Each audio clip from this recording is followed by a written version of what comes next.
Oke, baru direkam. Ya. Nah, lalu bagaimana pengertian Alkitab tentang mencuri? Alkitab tidak memberikan definisi yang eksplisit. Memang ada banyak perintah jangan mencuri, tapi Alkitab tidak memberikan penjelasan apapun tentang definisi mencuri. Yang jelas, Alkitab sering mengulang-ulang perintah tersebut. Ya, nah banyak sekali, saudara. Ya, perintah tentang jangan mencuri. Ya, dalam Imamat 19 ayat 11, janganlah kamu mencuri, janganlah kamu berbohong, dan janganlah kamu berdusta seorang kepada sesamanya. Ulangan 5 ayat 19, jangan mencuri. Ya, dalam kesempatan lain Tuhan justru membicarakan konsekuensi bila seseorang mencuri. Hukuman Tuhan akan turun apabila pencuri dibiarkan leluasa melakukan kejahatannya. Dan jika pencuri-pencuri itu masih ingin hidup, maka mereka harus mengembalikan apa yang mereka ambil. Nah, ya, seperti di Yeskiel 33 ayat 15, orang jahat itu mengembalikan gadaian orang, ia membayar ganti rampasannya menuruti peraturan-peraturan yang memberi hidup, sehingga tidak berbuat curang lagi, ia pasti hidup, ia tidak akan mati. Keluaran 22 ayat 1, apabila seseorang mencuri seekor lembu atau seekor domba, dan membantainya atau menjualnya, maka ia harus membayar gantinya, yakni 5 ekor lembu, ganti lembu itu, dan 4 ekor domba, ganti domba itu. Ya. Efesus juga 4 ayat 28, orang yang mencuri janganlah ia mencuri lagi, tapi baiklah ia bekerja keras dan melakukan pekerjaan yang baik dengan tangannya sendiri, supaya ia dapat membagikan sesuatu kepada orang yang berkekurangan. Ya, kaitan dengan ini kita ingat kisah Sakeus, Bapak Ibu ya. Sakeus seorang pemungut cukai yang juga secara tidak langsung dia mencuri ya hak dari sesamanya ya, karena dia sebagai pemungut cukai menaikkan pajak yang tidak seharusnya dibayarkan oleh rakyat. Nah, maka ketika Yesus datang ya dan Sakeus bertobat, ingat Bapak Ibu, dia apa yang dia lakukan? Dia balikin ya, dia kembalikan apa yang sudah dia ambil sebanyak 4 kali lipat ya kalau di dalam kisah Sakeus itu, saudara-saudara. Ya, nah, jadi ada banyak sekali, saudara-saudara, kisah-kisah atau ayat-ayat Alkitab yang mengulang-ulang perintah jangan mencuri. Ya, nah, kalau diulang-ulang artinya, maka betapa seriusnya Tuhan memandang dosa yang satu ini. Ya. Meskipun ini ditempatkan di nomor 8, artinya 2 dari bawah dalam dasatitah, ya. Bukan berarti lalu ini kurang penting ketimbang perintah di atasnya. Tidak. Justru ini merupakan sebuah perintah yang sangat penting ya, yang akan mengatur kehidupan manusia dengan baik di dunia. Ya, nah itu sebabnya kita sekarang mau memperjelas dulu, ya. Kita harus memperjelas dulu apa arti mencuri, ya. Dan saya membagi pencurian ini menjadi 2 golongan, yaitu ada yang namanya pencurian secara aktif dan pencurian secara pasif, saudara. Ya, yang pertama pencurian secara aktif, maksudnya pencurian secara aktif adalah tindakan mengambil hak milik orang lain tanpa sepengetahuan si pemilik tersebut. Ya, nah ini dibagi lagi, ya, ada yang materi dan non materi, ya. Secara materi, pencurian itu adalah mengambil tadi ya hak milik orang lain tanpa sepengetahuan si pemilik tersebut. Ya, apa yang diambil ya materi, makanan, pakaian, handphone, uang, dan barang-barang tertentu milik orang lain tanpa seizin si pemilik tersebut. Saudara pernah melakukan ini? Bapak Ibu pernah melakukan ini? Waktu kecil manjat pohon mangga pernah? Tetangga ambil mangganya? Oh, pernah, Pak. Pernah ya? Pernah. Ya, ini mencuri secara aktif. Ya, mengambil milik orang lain tanpa sepengetahuan si pemiliknya. Ya, dan ini secara materi. Ada wujudnya, ada barangnya, ada materinya. Ya, nah yang kedua, non materi. Ya, non materi ini kita mengambil waktu orang lain. Contohnya, saudara. Ya, mengambil waktu orang lain. Kalau pergi bekerja, datang terlambat, tapi pulang lebih cepat. Nah, ada yang seperti itu. Ini merupakan pencurian waktu kerja. Korupsi. Korupsi waktu. Kita senang dengan yang namanya jam karet orang Indonesia, saudara. Ya, janji jam berapa, munculnya jam berapa, begitu. Ya, dan ini yang dirugikan siapa? Ketika terjadi ini pencurian waktu. Yang dirugikan siapa? Perusahaan. Yang dirugikan Diri sendiri. orang yang disiplin, ya nggak? Iya. Yang dirugikan orang-orang yang disiplin waktunya. Yang dirugikan orang-orang yang tertib dan tepat waktu. Ya kan? Karena bagi orang yang telat, orang yang suka jam karet, dia berpikir, ayo sudah pasti ditunggu kok saya. Nggak usah khawatir. Yang dirugikan ya orang yang tepat waktu dan disiplin. Ya. Nah, secara non materi yang kedua, ya, yaitu mengambil reputasi atau nama baik seseorang. Ya, yang saya maksud di sini adalah ketika kita sengaja, ya, dengan sengaja merusak nama baik seseorang. Ketika kita dengan sengaja menebarkan gosip tentang seseorang. Ya. Contoh, saudara, ketika ada orang lain yang lebih sukses dan berhasil dari kita, dan kemudian orang itu dipuji banyak orang, kita bergosip, menyebarkan gosip. Ya, orang-orang kan belum tahu dia siapa dulu. Dia itu dulu orang nggak benar. Ya, papa mamanya, keluarganya itu berantakan, lalu kita menyebarkan seperti itu. Ya. Kemudian mungkin ketika kita melihat orang yang gagal, lalu kita bergosip dengan orang lain, ya ampun, lihat tuh orang Kristen masa seperti itu. Ya, jadi seakan-akan kegagalan orang lain itu tidak terampunkan dan akan semakin berat dalam hidupnya, saudara. Ya, nah menarik, saudara, merusak nama baik orang lain ini atau mengambil reputasi orang lain, saudara, ya bisa disebut dengan pembunuhan karakter. Ya, dan pembunuhan ini bukan dengan senjata tajam atau dengan senjata api. Ya, tapi cukup dengan kata-kata. Ya. Dan ini sangat berbahaya, saudara, karena mencuri nama baik seseorang, ya, adalah secara tidak langsung kita mengambil sesuatu yang paling berharga dari orang lain. Ya, dan tindakan ini membuat orang lain kehilangan segala-galanya. Ya, sangat berbahaya. Yang ketiga, secara non materi, yaitu mengambil kekayaan intelektual atau mengambil ide orang lain. Nah, saudara, ya, kalau dalam konteks anak-anak kita yang masih sekolah, nyontek waktu ujian, ya kan? Nyontek mengerjakan PR. Ya, kalau dalam konteks yang lebih dewasa, saudara, ya, ini banyak juga dilakukan kan? Ya, sekarang ada udah lama bahkan ya jasa-jasa penulisan skripsi dan sebagainya, ya, yang jelas mengambil ide orang lain, ya, plagiatisme, saudara.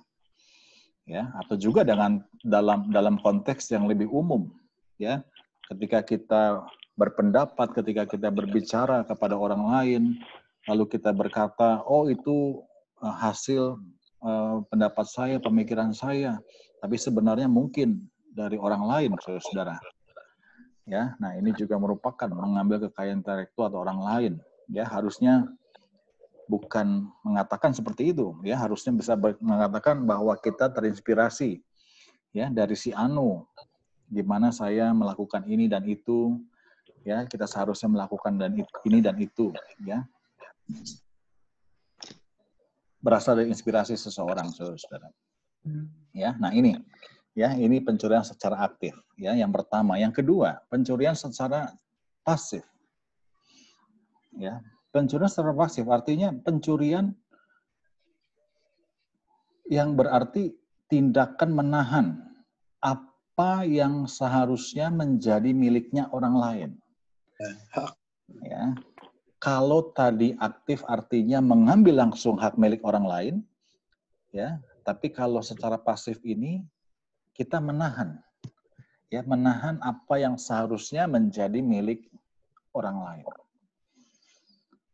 Ya, contoh, kalau di gereja, saudara menemukan Alkitab, tas, dompet, atau HP milik seseorang yang kita kenal, tapi kita tidak mengembalikannya, maka itulah pencurian secara pasif. Ya, seperti tadi di awal ya, yang nomor 3, saudara. Kita tahu, ya, kita menemukan sesuatu punya orang lain, dan kita tidak mengembalikannya, ya, alias membiarkannya, maka itu bisa dikatakan sebagai pencurian secara pasif. Karena kita menahan, ya, menahan apa yang harusnya menjadi milik orang lain. Ya. Nah, yang kedua, bila dalam transaksi terdapat uang kembalian yang lebih, tapi kita tidak mengembalikannya, ya, ini juga bisa disebut sebagai pencurian pasif. Kita menahan apa yang harusnya menjadi milik orang lain. Ya, misalnya saudara sebagai pedagang, ya, kemudian ada lebihan kembalian dan orang yang membayar tidak sadar, lalu kita juga pura-pura tidak tahu karena menguntungkan kita, ya, maka itu juga adalah pencurian secara pasif. Ya, kita menahan milik dia. Yang ketiga, soal hutang. Ya, kalau kita berhutang kepada seseorang dan tidak segera dibayar sesuai waktunya, maka itu juga berarti kita sedang menahan uang yang seharusnya menjadi milik orang lain. Nah, ya. Oke, yang keempat, ya, bisa juga terjadi dalam konteks usaha, dunia usaha atau pekerjaan. Ketika kita menunda waktu pemberian gaji karyawan, maka itulah pencurian secara pasif. Mungkin karyawan kita nggak berani protes, ya, dan dia, oh saya nggak keberatan, ya, dan lalu kita merasa ya sudahlah, udah biasa ditunda-tunda begitu, ya. Nah, ini nggak boleh menjadi alasan, ya, meskipun orang yang bersangkutan tidak keberatan, tapi kita sedang menahan gaji yang seharusnya menjadi miliknya, ya. Nah, inilah saudara, ya, pencurian secara pasif. Ya. Nah, menarik saudara.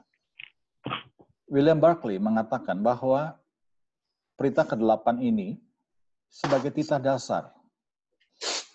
Ya. Nah, karena dia sebagai dasar, maka artinya seperti sebuah bangunan, maka dasarnya harus kuat, pondasinya harus kokoh. Kalau dasarnya, pondasinya hancur, maka ambruklah semua bangunan itu. Ya, nah, Barclay mengatakan ini, ya. Soal mencuri ini menjadi sebuah dasar yang mengatur relasi manusia satu dengan yang lainnya. Kalau ini nggak dibangun dengan baik, ya, maka rusak semua kehidupan manusia. Ya.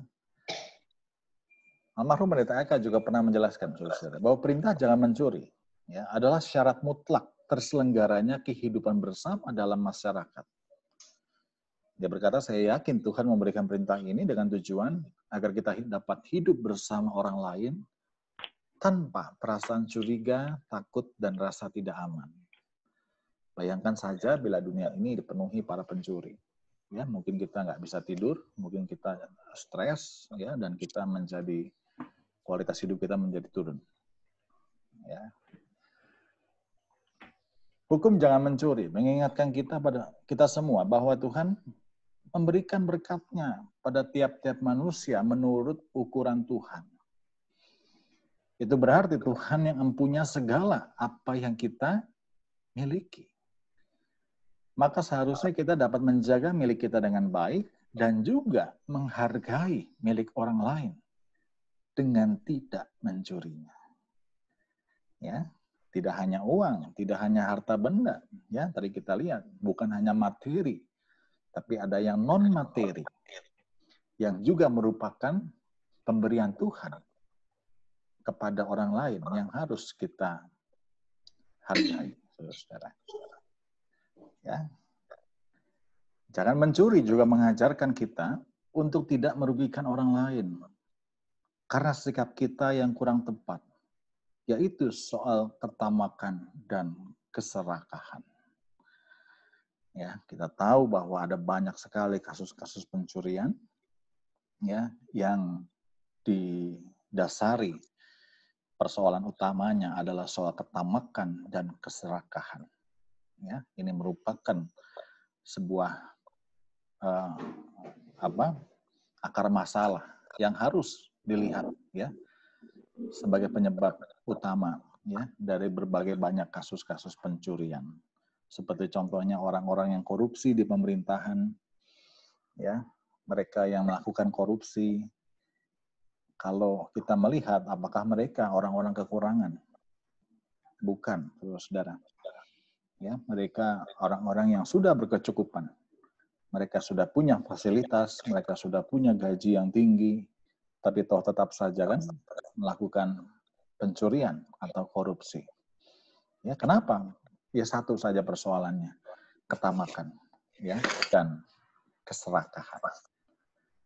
Ya, jadi di sini sekali lagi hukum ini melihat esensi yang paling dasar dalam hidup manusia, ya, yaitu soal hati manusia ketika dia nggak bisa bersyukur, ketika dia kurang bersyukur dengan apa yang Tuhan kasih, ya maka manusia akan begitu rentan, ya, untuk jatuh pada tindakan pencurian ini. Ya, nah.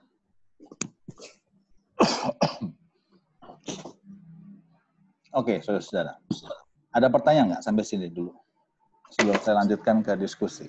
Ada yang mau bertanya dulu, Bapak Ibu?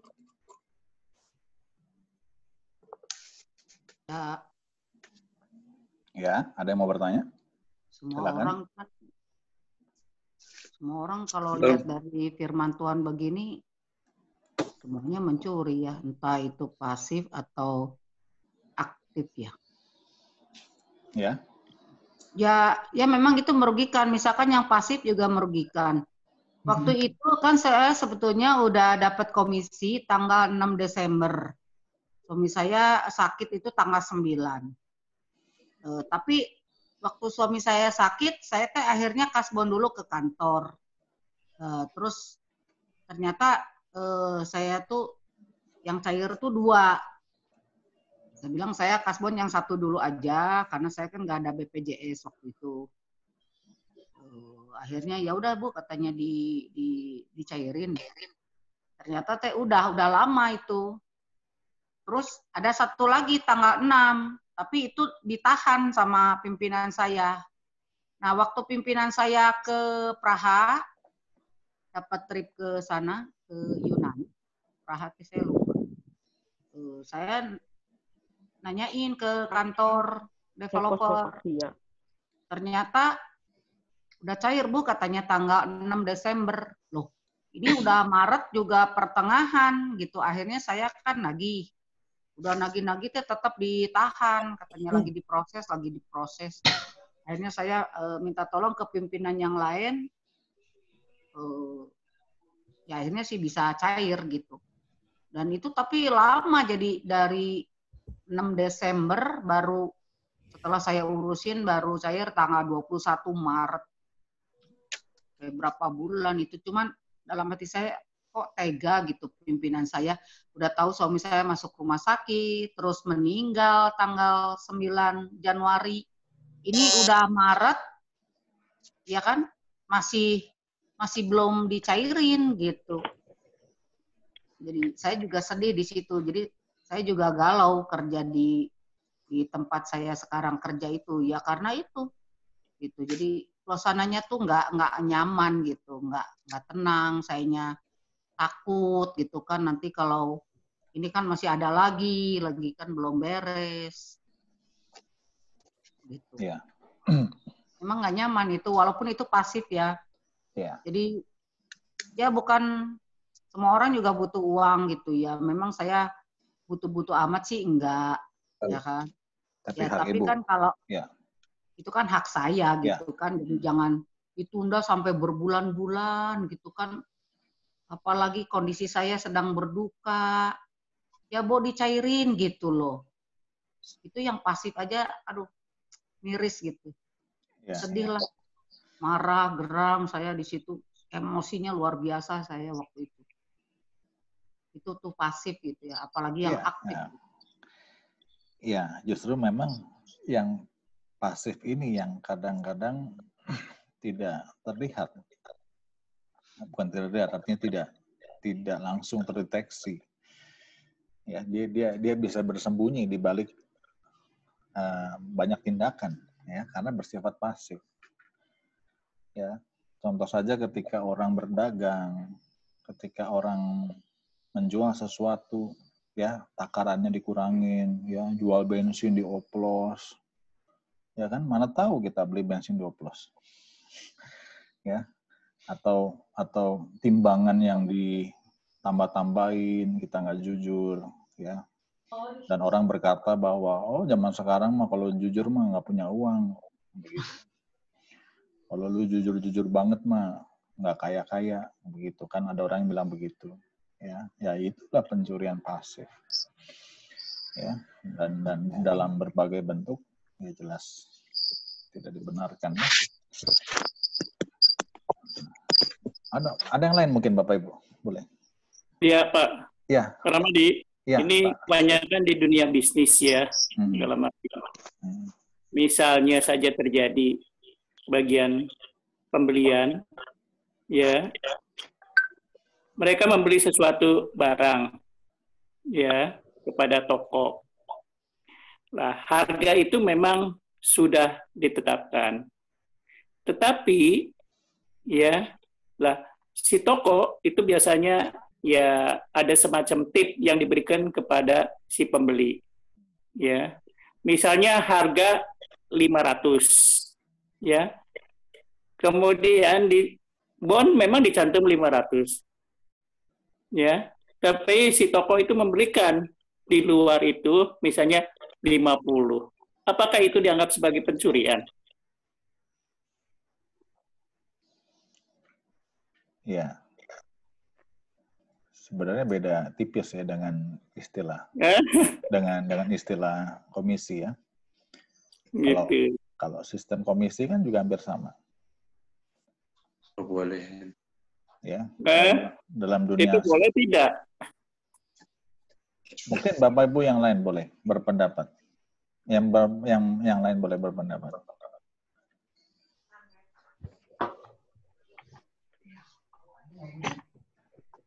Yang lain boleh Bapak Ibu, silakan. Kalau saya sih enggak ya. Karena tetap ada yang dirugikan gitu. Mungkin nggak kelihatan. Itu kan di-up sendiri kan gitu ya.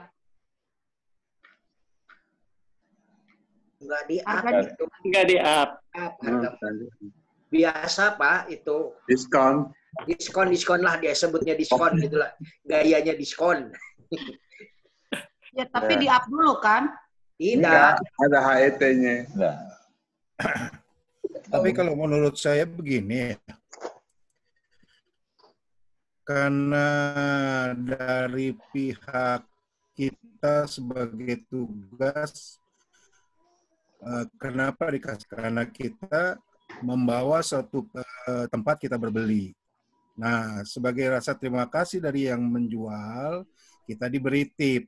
Nah, menurut saya kalau selama harganya tidak di markup atau segala macam, sehingga tidak merugikan perusahaan, tapi kita mendapat bonus, menurut saya, ya kalau menurut saya nggak mungkin, kecuali di markup. Nah, apa ini nggak boleh. Gitu. Ya. Karena harganya kan memang sesuai dengan budget daripada perusahaan. Sebab ada yang harganya di markup, misalnya harga 500, tulis saja di bonnya 600. Nah, itu boleh ya. Mencuri. Kalau ini antara si tugas membeli dari perusahaan dan pemilik toko memberikan rasa terima kasih bahwa PO tersebut berhubungan dengan toko itu. Gitu ya. Oke, makasih Pak Romi. Kalau saya berbeda pendapat. Kalau Ya, kalau berdasarkan dengan ketentuan di KPK atau di Departemen Keuangan, itu termasuk gratifikasi. Nah, gratifikasi kalau tidak dilaporkan ya masuknya ke korupsi gitu. Ini beda-beda tipis gitu. Sebenarnya beda tipis sekali gitu. Antara gratifikasi, komisi sebenarnya beda-beda tipis gitu. Nah, itu tadi saya bilang. Nah, kalau misalkan kita mau jujur, hidup jujur seperti kayak tadi Pak Rahmadi bilang, kamu jujur akan bisa nggak bisa hidup gitu ya, nggak bisa dapat uang, dapat apa, macam-macam kan. Nah ini sangat bertentangan sekali gitu dengan dunia usaha, dengan dunia pekerjaan, apalagi ya pekerjaan di bidang taruhlah seperti pembuatan laporan keuangan, pembuatan akuntansi. Kalau intern masih mending ya, kalau yang berhubungan dengan ekstern itu sangat abu-abu sekali gitu. Kayak Pak Dadang kan ketawa-ketawa ngerti juga kan, abu-abu sekali gitu, sangat abu-abu sekali. Saya pun membedakannya juga udah sangat susah gitu. Yeah. Nah, ketika materi ini dikotbahkan atau dibawa ke renungan, ya kami dalam pekerjaan yang di usaha di pekerjaan pasti berbenturan. Makanya kalau misalkan dibawakan di tempat-tempat yang para pengusaha, nggak akan bakalan laku Pak, cuma kayak gini gitu ya. Nah, itu tadi. Iya, biasanya pajak kan, yang asli sama yang aspal gitu kan, 2 gitu. Iya. Sebetulnya ya sama aja sih sebenarnya, mencuri juga. Jadi tidak yang sebenarnya. Nah sekarang saya mau tanya, kalau bedanya ya, disuruh beli nasi untuk meeting, untuk rapat 100 dus. Nah dapat bonus 1, jadi 101 dus. Nah itu ceritanya hampir sama. Tapi kalau misalnya bahwa nasi itu diberikannya untuk peserta yang rapat itu ya tidak, kecuali kalau mungkin ya bahwa yang satunya itu diambil untuk kepentingan keperluan mereka gitu. Tapi kalau misalnya yang satunya diberikan untuk peserta rapat, ya saya pikir tidak. Kecuali kalau 5 bulan maksudnya. Ya memang. Ya, apalagi dunia dagang ya, bikin bonus. Itu tadi saya bilang, yang memang ini tipis bedanya. Iya kan? Iya. Ya, kalau yang saya ungkapkan kasus tadi, kalau saya berpendapat, kalau mereka merasa bahwa itu adalah suatu hal yang dianggap tidak benar, ya, kalau saya menyarankan bahwa harga itu tolong dicantumkan dengan apa yang akan diberikan kepada pembeli. Jadi kalau misalnya tadi saya katakan 500 kemudian diberikan kepada pembeli 50, itu harga itu harus 450. Itu seharusnya. Karena apa? Ya, si pembeli ini kan sudah mendapatkan haknya dari perusahaan, yaitu gaji, seperti itu. Jadi kalau secara jujur mereka ya tidak boleh menerima, yaitu tadi harganya saja yang dipotong menjadi 450. Itu akan menguntungkan bagi perusahaan dalam hal ini, tidak merugikan perusahaan. Itu mungkin yang saya pendapat demikian. Iya, ya bisa, ya. Ya artinya transparan ya, artinya apa adanya memang yang terjadi seperti itu. Ya, tapi memang ini beda tipis tadi saya bilang ya, ketika komisi, ya apa bedanya dengan komisi sales yang dapat komisi, ya kan, dari penjualan, tipis bedanya begitu. Ya, tapi sekali lagi bahwa firman ini nggak ada pengecualian buat pengusaha. Firman ini nggak berlaku, nggak bisa ya, ini berlaku di sepanjang kehidupan manusia ya. Ya memang ada satu perusahaan yang kadang-kadang harganya karena masih bisa masuk rasio gitu ya, masuk di akal, ya udahlah nggak apa-apa. Dulu saya kan menjual harga tisu itu 3.500, dimasukin ke kantor 4.500. Jadi si manajernya itu dapat 1.000 dari 1 kilo tisu. Jadi kalau misalnya saya kirimnya 1 kintal apa 2 kintal pada saat itu, si perusahaan nggak apa-apa gitu, nggak apa-apa, karena masih bisa diiniin. Cuman hati nurani saya nggak damai gitu. Akhirnya saya datang lagi ke kantor itu, lalu saya bilang tuh, Pak, maaf ya, saya bilang saya mau batalin aja, saya bilang gitu.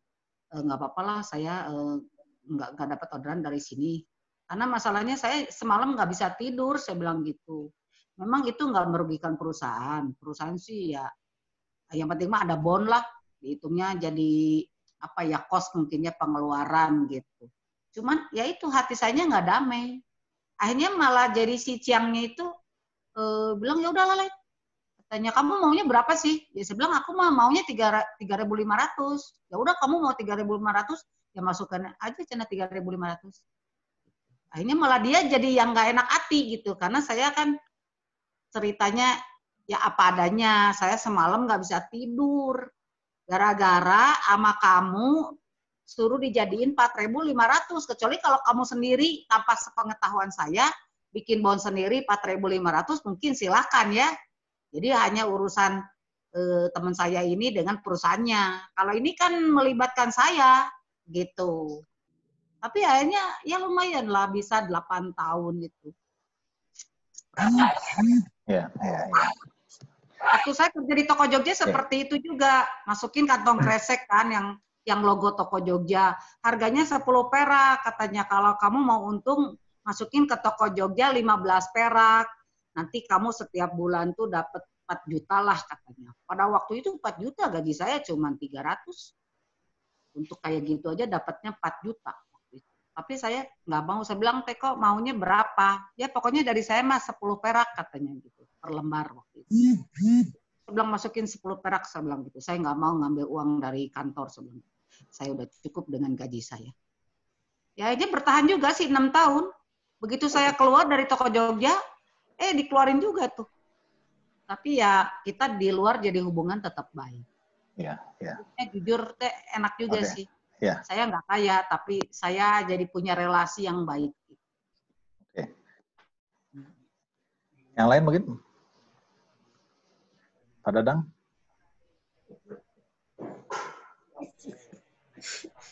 Senyum-senyum. Tergantung kitanya, Pak. Pak Dadang mengurusin pajak banyak mencurinya, Pak Dadang. Pajak itu parah. Gak mau saya kerja di pajak. Ya tergantung kitanya, Pak. Iya. Betul. Toh, kita juga memerlukan. Jadi, ya itulah. Agama agak-agak di...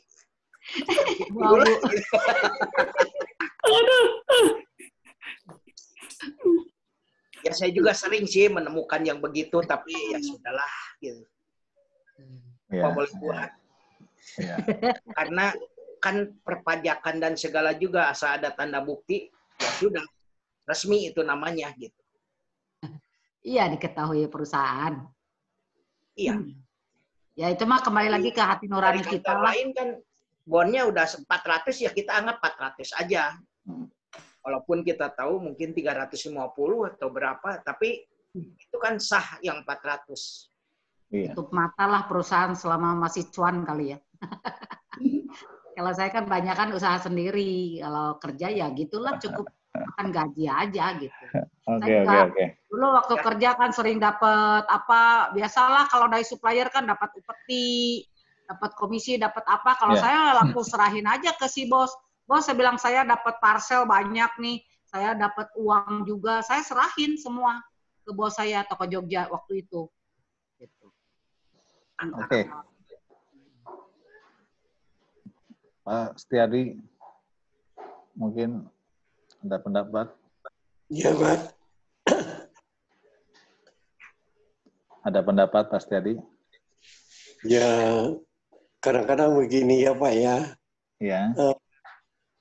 Keinginan hati ya dan kebutuhan kadang-kadang orang tuh bisa terdesak, ya kan?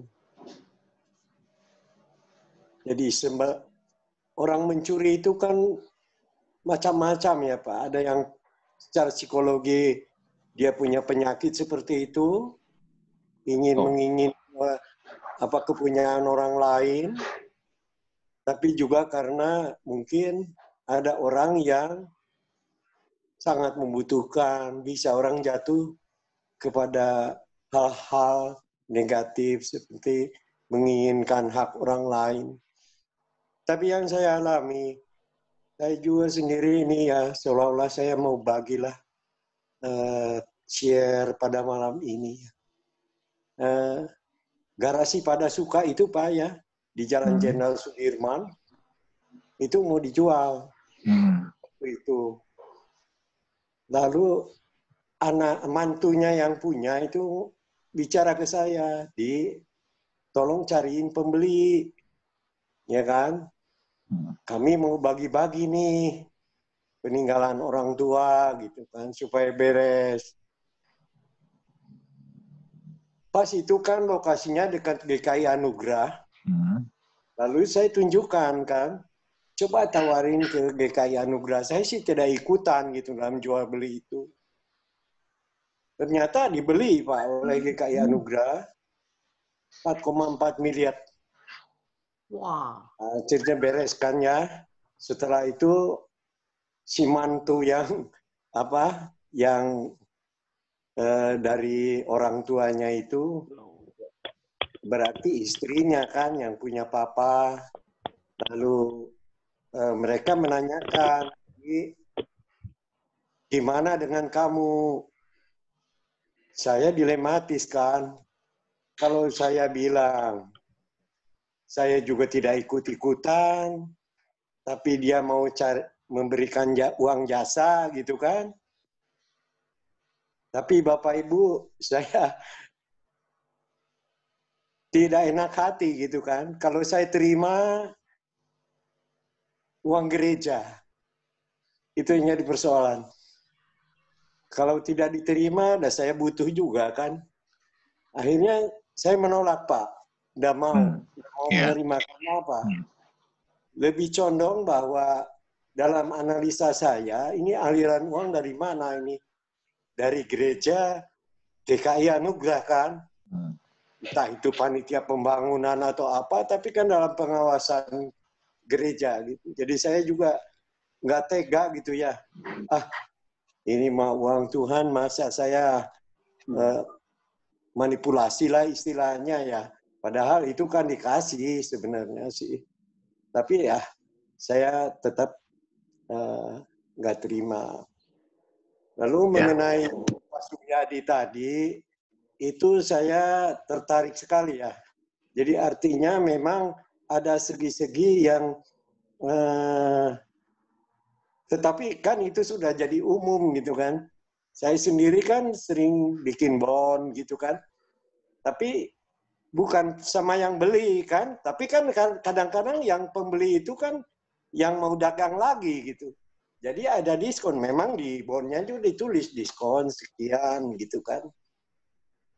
Jadi harganya net gitu. Tapi kalau yang Pak Suryadi bilang itu utusan dari perusahaan yang berhubungan dengan toko dalam misalnya alat-alat tulis, ya kan, itu bisa di markup, bisa ada uang jasa seperti Pak Rumi bilang ya, bahwa ada semacam uang tanda terima kasih gitu kan, dalam bentuk itu.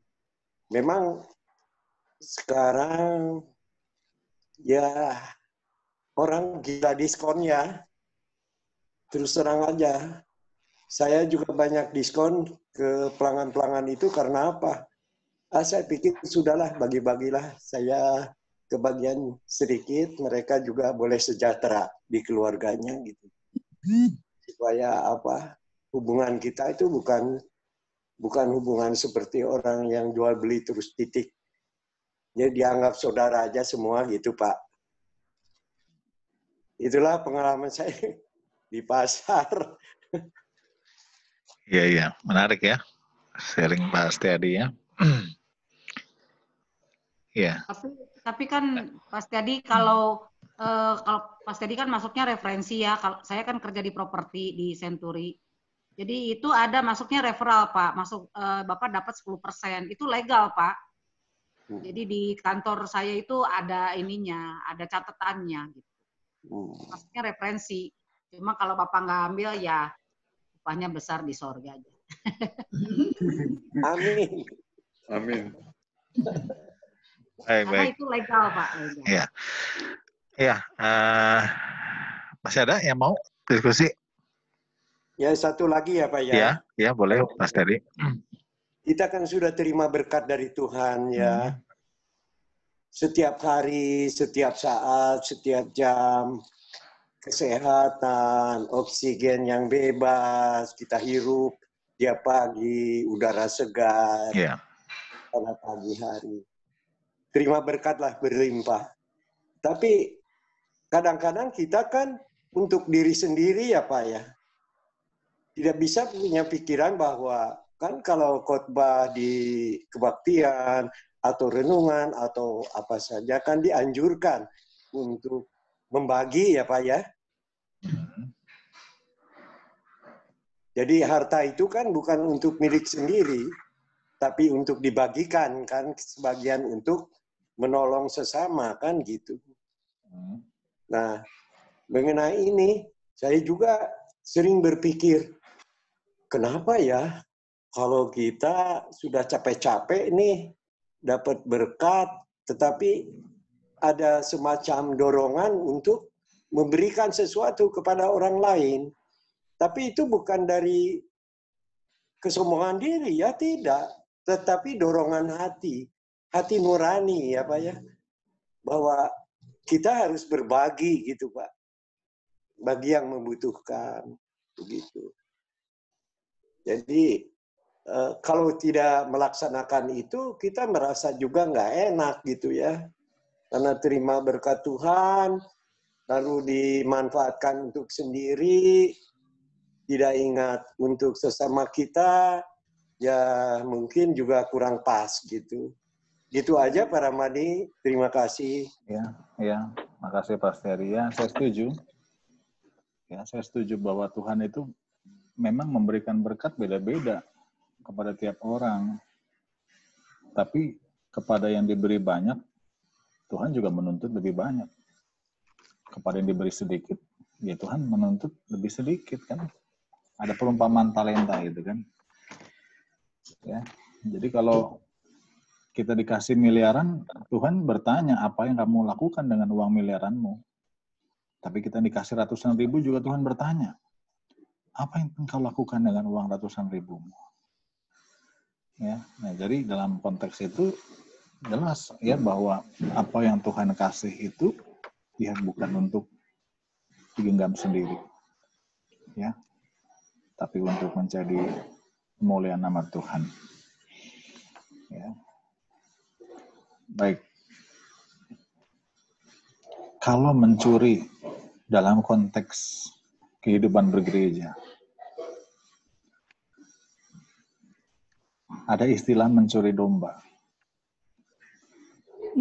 Ada ya, Bapak Ibu ya? Ada. Betul? Kalau ada, sekarang banyak, Pak. Kalau kita mengajak orang-orang yang udah di gereja lain ya, yuk ikut yuk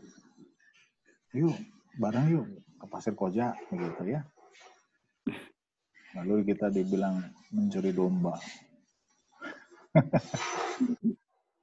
Atau sebaliknya, domba kita yang dicuri oleh gereja lain.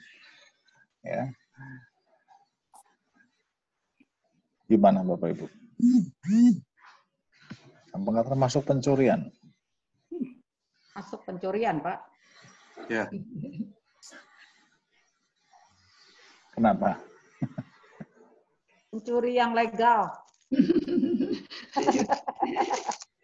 Karena orangnya nggak merasa dicuri, ya kan?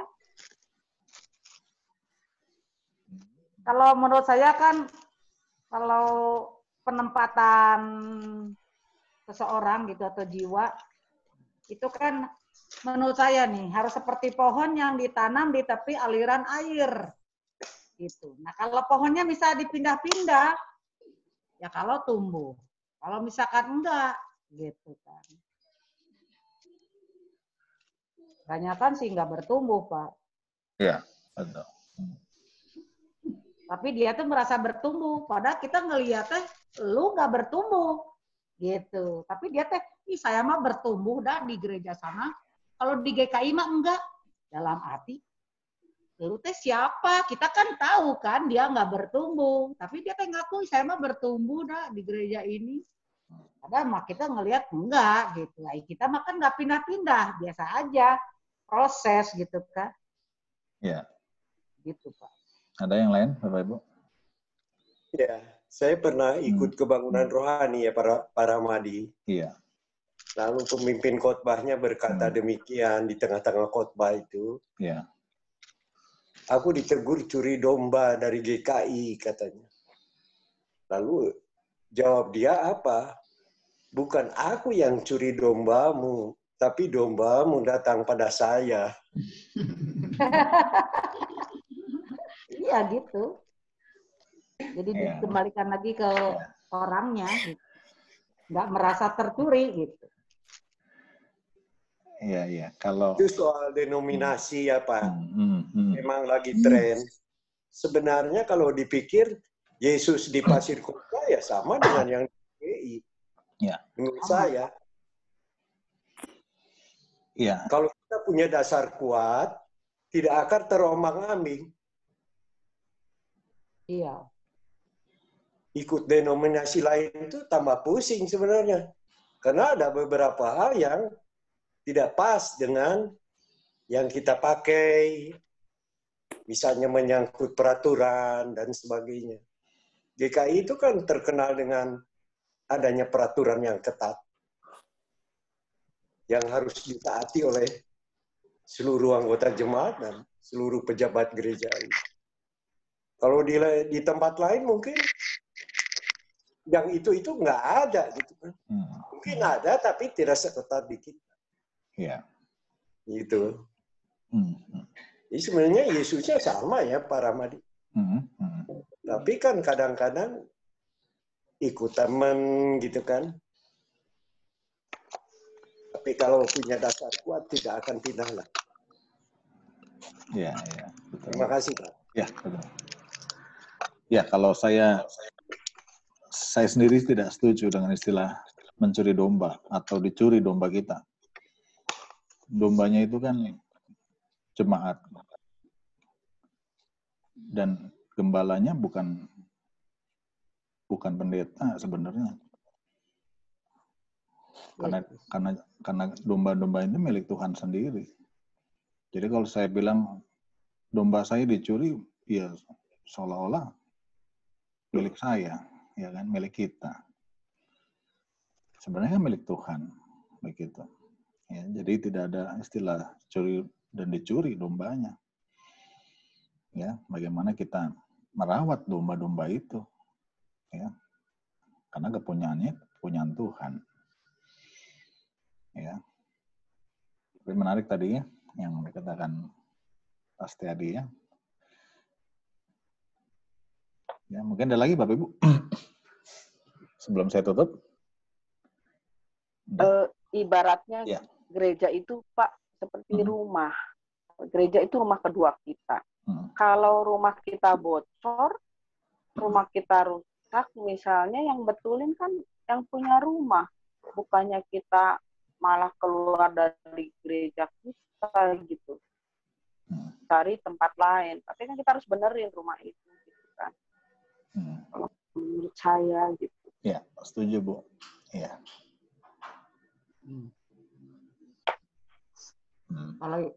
Kalau ini kan suka senang ini benerin rumah tetangga. Rumah orang lain. Ya itu kembali lagi ke pribadi masing-masing ya Pak, sulit sih.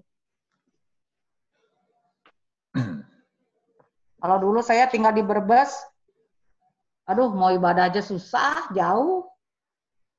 Perjalanan jauh, mau ke Tegal jauh, mau ke Cirebon jauh. Gitu, karena gereja-gereja tuh banyak numpuknya di kota. Kebetulan saya kan di Brebesnya di deket ke Waduk Malahayu tuh di kampung pisan. Jadi kalau mau ibadah teh susah gitu. Kalau di sini makan jarak ibaratnya 10 meter ada, nanti 10 meter ada. Kalau di Bandung banyak gitu, jadi kayak banyak pilihan. Gitu. Oke. Senang berselingkuh. Ya baiklah Bapak Ibu, ya sudah cukup lama kita berdiskusi. Bisa saya tutup Bapak Ibu? Bisa ya. Ya, jadi sekali lagi Bapak Ibu sekalian, saudara-saudara, perintah ini perintah yang kembali mau mengingatkan kita ya bahwa kita harus menjaga apa yang kita punya, tapi juga menjaga apa yang menjadi milik dan hak orang lain.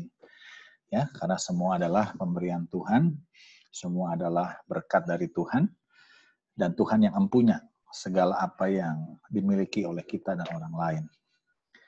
Ya, jadi mencuri kepunyaan orang lain, baik pasif maupun aktif, baik materi dan non-materi, ya artinya kita mengambil kepemilikan orang lain yang juga akhirnya mengambil kepemilikan Tuhan, ya makanya Tuhan membenci, Tuhan marah, ya dan Tuhan memerintahkan hal ini, ya bukan hanya kepada bangsa Israel tapi juga kepada kita semua, ya sekarang dan selamanya.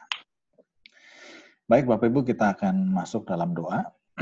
Ada yang ingin doakan malam hari ini secara khusus? Saya akan berdoa.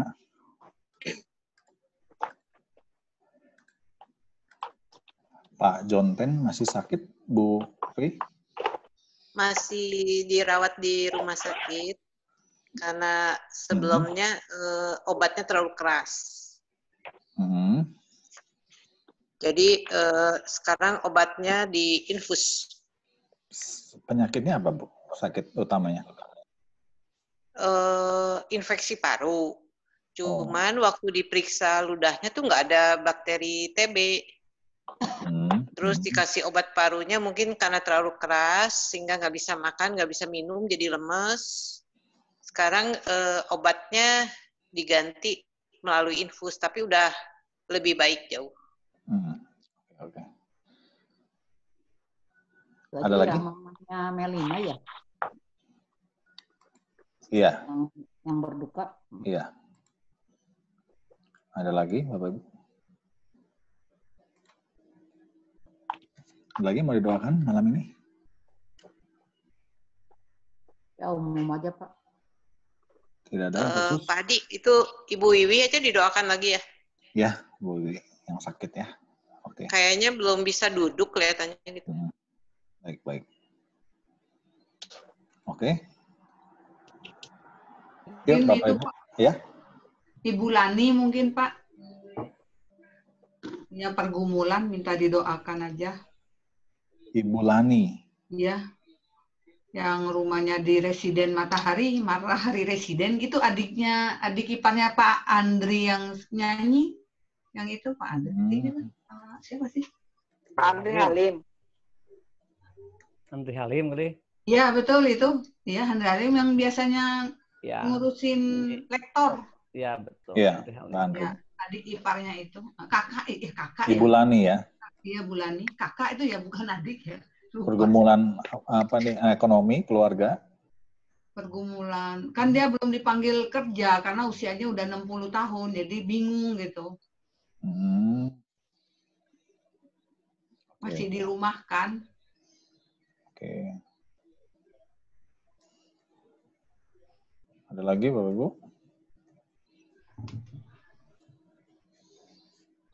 Paling tetap Bu Herlina Pak untuk Angel kasih itu aja. Studi ya? Ya itu sidang kan hari Senin. Oke. Baik, Bapak Ibu, cukup. Yuk kita bersatu di dalam doa. Mari kita berdoa. Bapa, kami bersyukur untuk firman-Mu malam hari ini. Kami kembali diingatkan betapa Tuhan menginginkan hidup kami teratur dengan baik, tidak saling curiga, tidak saling menebar ketakutan satu dengan yang lain, sehingga relasi kami boleh terus terjalin dengan baik dengan sesama kami dimanapun kami berada. Dan biarlah perintah-Mu ini Tuhan boleh ada dan sungguh dipatuhi oleh kami khususnya sebagai anak-anak-Mu, sehingga nama Tuhan boleh terus senantiasa dimuliakan melalui kehidupan kami. Dan pada malam ini kami juga mau saling mendoakan, kami teringat saudara kami yang dalam pergumulannya, mereka yang sakit. Kami berdoa untuk Pak Koko yang masih dalam pengobatan cuci darah, juga Pak Suryadi dalam pengobatan cuci darahnya. Tuhan sertai, kuatkan mereka, biar dalam pengobatan yang rutin dijalani, mereka boleh tetap mampu menjalaninya dengan baik, dengan penuh rasa syukur dan sukacita. Mereka boleh melewati dan menjalani semuanya. Begitu juga dengan dukungan keluarga yang terus diberikan untuk mereka. Kami doakan juga Bapak untuk Ibu Wiwi yang dalam pemulihan setelah jatuh di rumah dan juga mungkin masih ada sakit yang dirasakan. Kami doakan biarlah Bu Wiwi boleh senantiasa dalam keadaan yang lebih baik.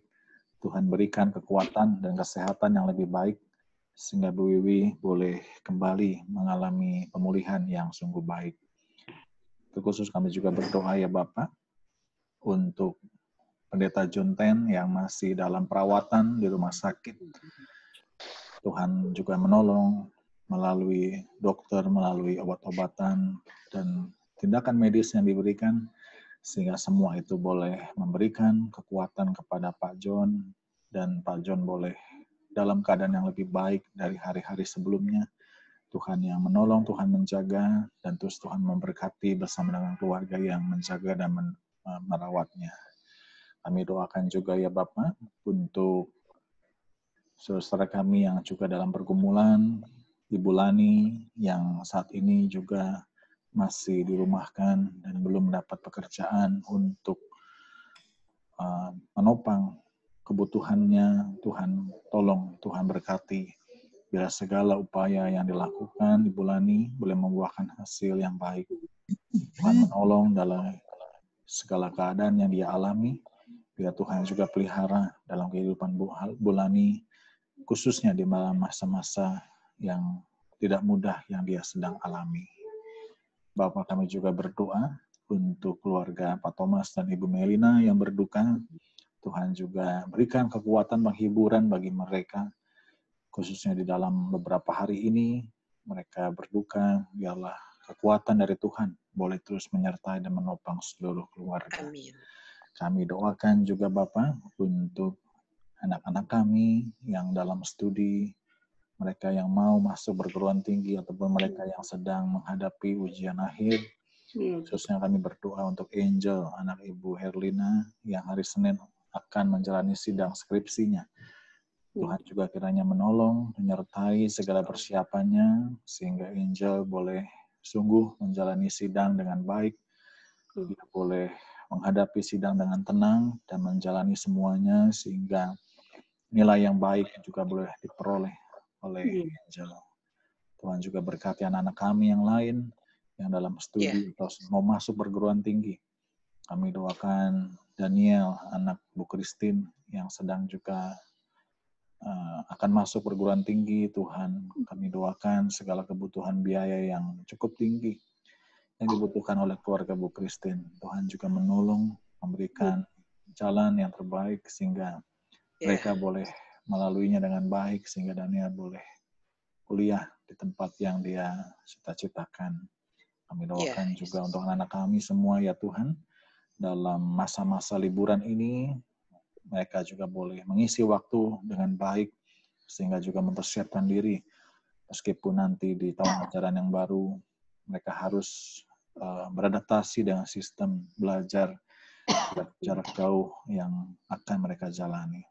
Berkati juga ya Tuhan semua jemaat Tuhan dan simpatisan di gerejamu, dalam pekerjaan kami, keluarga kami, setiap pergumulan, setiap masalah yang ada dialami oleh jemaat-jemaat Tuhan. Kami percayakan sepenuhnya dalam tangan Tuhan. Tuhan yang menolong, Tuhan yang menjangkau kami semua, Tuhan yang menjamah setiap kami, yang anak-anak-Mu yang terus mau berpengharapan di dalam Tuhan.